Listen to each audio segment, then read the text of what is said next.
Allez, on va parler BD maintenant avec Sébastien Bordenave. Sébastien, vous vouliez revenir sur le festival de la BD d'Angoulême parce que pendant 4 jours, la ville est devenue, comme chaque année, la capitale mondiale de la bande dessinée. Exactement. Bon, alors Anouk Ricard a eu le Grand Prix, Luz a eu le Fauve d'Or, le prix de la meilleure BD de l'année. C'était 2 filles nues chez Albin Michel, on en avait parlé ici. Tout Angoulême était BD en fait pendant 4 jours. Il y avait même des abribus customisés en manga, des distributeurs de canettes Corto Maltese et il y a même eu un truc de dingue, des speed dating BD. Concrètement, tu dessines comme un dieu, mais tu n'as pas un mouton. Non, mais tu dessines comme un dieu, tu n'as pas de scénario, ou au contraire, tu as une super histoire, mais tu sais pas tenir un crayon. Et ben voilà, speed dating BD, c'est génial. Il y avait des concerts dessinés, des expos géniales. Bref, il y en a eu pour tout le monde. C'est formidable de nous raconter tout ça.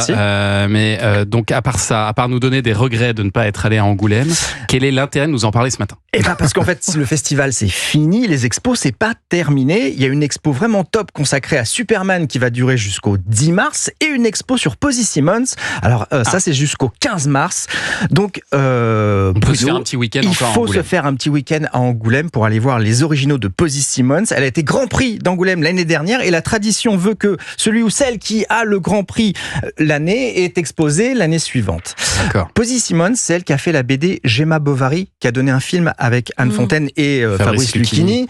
C'est la plus romancière des dessinatrices, une sorte de Claire Bretéché british. Elle va avoir 80 ans l'été prochain. Franchement, j'ai jamais rencontré un être humain aussi délicieux, charmant, drôle, d'un tact hallucinant. En fait, j'avais envie... Il m'a dit ça tout à l'heure. Oui, aussi. Alors, j'avais envie de repartir avec. J'ai demandé à Posy si pour elle, ce qu'elle faisait, c'était de l'humour anglais. Pour nous, on n'a jamais compris exactement qu'est-ce que les Français veulent dire un humour britannique. Il dit, ça c'est very British. Mais qu'est-ce que c'est? Mais peut-être c'est understatement. Quand on dit il y a un grand orage, en anglais on dit et il pleut un peu.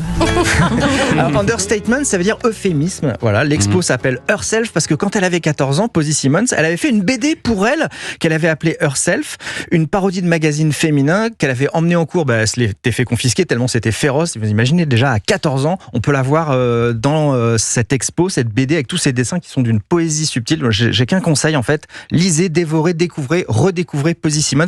Même si surtout vous n'êtes pas plus BD que ça, je crois que c'est votre cas, Bruno.